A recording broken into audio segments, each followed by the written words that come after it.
Miss Catherine Bernardo abay nagbigay ng latest updates matapos maintriga patungkol sa viral post kasama si Yorme. But before that, if you haven't subscribed yet to my YouTube channel, please don't forget to like, share, and subscribe at hit mo na rin ang notification bell for more showbiz updates. Bago tayo of course magpatuloy sa ating updates for today's video, of course nais kong pasalamatan kayo for always watching and trusting this channel. Thank you so much sa inyong palagi ang panonood at palagi ang pagsubaybay sa mga updates natin. Maraming salamat po.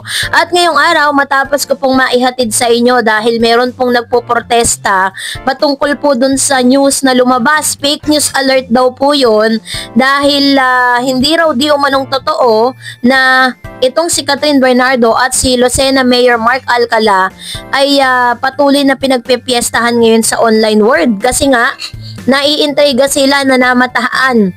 Ang chika, nakita raw silang dalawa sa airport pero pareho nga daw naka-black outfit ang dalawa sa mga kumakalat na post at sa Australia raw ang punta nila. Pero pagtatanggol kay Catherine, isang malapit na kapamilya ng kanyang pamilya, magkaibang pictures daw yung mga naglalabasan. Pinagdidikit lang daw ng pictures ni Catherine at Mayor Alcala. So fake news lang na lang ba yun?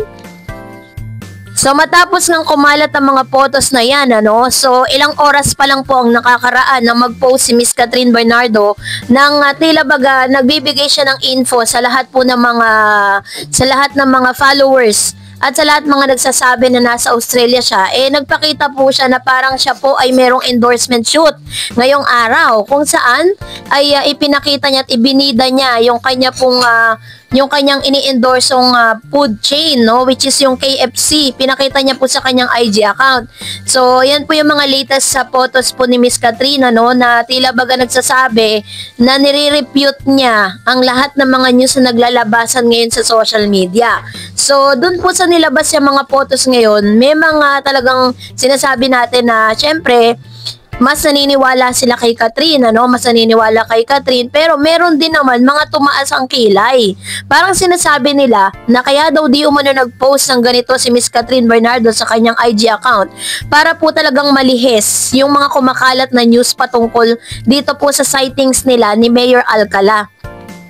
Marami rin nagsasabi na hindi raw si Miss Catherine Bernardo yung babaeng nakita sa airport dahil may kalakihan daw di umano ang tiyan nito. Tapos sinasabi pa po nila na medyo may kahabaan ng buhok ng babaeng nakita doon samantalang si Catherine ay maikli ang buhok. So yun po yung mga comparison na ginawa. Pero all in all, para sa akin ang point of view ko lang with regards to this, whatever it is, kung makita man sila or kung totoo man ang chika na magkasama sila ngayon sa Australia. Kasi ang chika po is sinama daw di umano ni Mayor Alcala itong si Miss Catherine Bernardo sa Australia dahil ipapakilala ni Mayor Alcala itong si Catherine doon po sa BFF niya sa Australia. Yun po ang chika. Yung ito daw pong best friend niya na si Aris.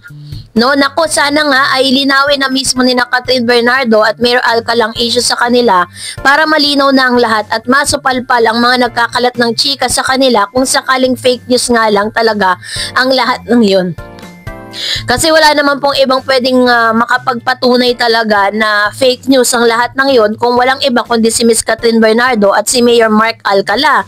Kasi sa mga nakikita natin ngayon, naglalabas po ng mga photos, mga proof na nagtatrabaho si Miss Catherine ngayon. Pero base po sa kanyang last episode doon po sa kanyang Dr. Ivy Clinic, sinabi niya doon na pagkatapos nga ng successful work niya doon sa PGT, yung Pilipinas Got Talent, magkakaroon talaga siya ng short and quick vacation. So, hindi natin alam kung ito na ba yung quick vacation na sinasabi niya or hindi pa yun, Kasi nga, sabi fake news daw yun.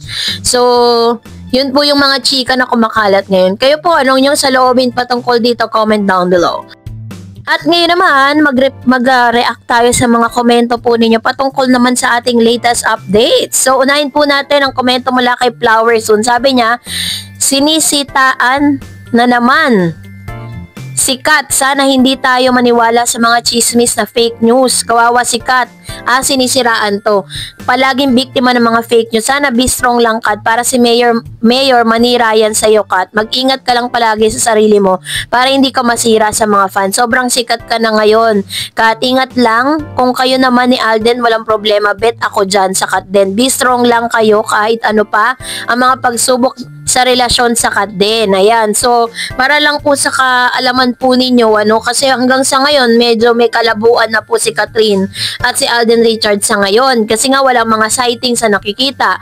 Pero may mga fans pa rin talaga na nagsasabi na hindi raw uso kay Catherine at Alden na magpakita in public, no? Kung ano man yung relationship nila or magkaibigan sila. Pero, i-assure ko po sa inyo na hindi sila magkagalit. Wala po silang misunderstanding. It's just so happen na hindi lang talaga or parang it's a management decision na kailangan po nilang parang hindi na sila pwedeng magkaroon ng personal involvement sa isa't isa dahil magkaibang sila network. Tapos meron pa pong napapabalita na si Miss Catherine ay magkakaroon ng panibagong serye kasama po si Mr. James Reid. Syempre, ang mas ipupush ngayon ng ABS-CBN yung tambalan ni Kat tsaka ni James Reid, 'di ba? Ni Catherine at James Reid dahil sila po ngayon ang highlights. Dahil yun po ang lumalabas sa mga balita na meron silang serye na aabangan ng lahat. Sabi naman ni Miss Journalist, may freedom si Kat pagdating sa love life niya. Let give her that. She's single, right? Sinabi niya yan at ni Mami Min na single siya. Magiging taken din siya pagdating ng panahon. Ayan. So, yun po naman yung kanyang reaction patungkol dito. Kasi paulit-ulit naman po siyang tinanong sa mga interview. Sabi niya, single siya. Pati si Mama Min. Diba? Si Mama Min po na mismong nanay ni Miss Catherine Bernardo ay in-announce sa publiko that her daughter is single.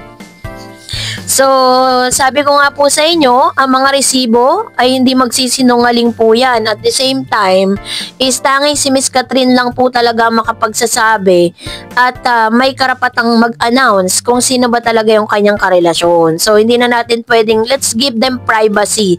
Sabi nga, hindi lahat ipinopost sa social media. Sabi naman ni Jem Santos, basta ano man ang totoo, hayaan na lang natin sila na magtrabaho. No Yorme, no Alden, and no Daniel, until may umamin na. Daming problema sa mundo sa nangyayari ngayon. Ayoko nang problemahin ang mga love life nila. True. Diyos ko po, maging happy na lang tayo, 'di ba? Ang totoo talagang fans at genuine fans talaga at followers and supporters si Catherine, ni Alden Richards or maybe ni Daniel Padilla, magiging masaya tayo sa kung anong magpapasaya dun sa iniidolo po ninyo, dun sa hinahangaan ninyo. So, wag tayo masyadong manghimasok sa pribadong buhay po nila.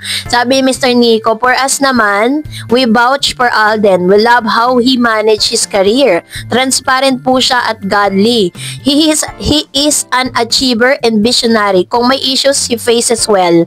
Not comparable with Catherine. Her life is full of lies. We believe na sariling vlogger ni Catherine ang unang gumagawa ng news. Wala namang alam ang iba, diba? Kaya we really look up kay Alden. Director at producers na ba yan? Ayan. So, sama naman, diba? Ako rin po, sobrang hanga din po ako sa career path na tinatahak ni Mr. Alden Richards. Biruin po ninyo, sino bang nakaalam na talagang dumaan siya sa matinding pagsubok. Pero tingnan nyo naman, talagang kaya niyang ibangon ng sarili niya sa pamamagitan ng kanyang faith. Kasi namamataan po si Alden Richards na umaattend na rin siya sa mga Christian churches. Talagang dun po talaga siya humuhugot ng lakas sa lahat ng pagsubok na pinagdaanan niya. And another one, sabi ni Miss Benga Azucena, hindi pa ba malinaw yung video na yan? At glam team ni Kat yung nasa likod niya si Justin Benitez na pinsan ni Mayor Alcala. Saka kung sila Kat at Alcala nga ang may relasyon, ano bang masama? Krimen ba ang gustuhin nilang isa't isa? Ayaw naman alang siguro ni Kat yung tulad ng dati na open sa buong universe ang love life niya. Lalo't ngayon hindi naman taga-showbiz ang karelasyon niya sa edad na 21 years old. Tama, no? Ako po ay agree with Miss Benga Azucena. At ang isa rin sa mga sa mga point of view ko, wala naman talagang masama or hindi krimen na magkagustuhan sila sa isa't isa. Pero ang tanong ko lang yun, bakit kailangan nilang isikreto? Sabi ni Miss Marites, sa akin po Mr. Eds, fake news yan kasi hindi naman sila sabay maglakad. But single pic lang, ang anak ko mahilig lang talaga magdilulo si Mark.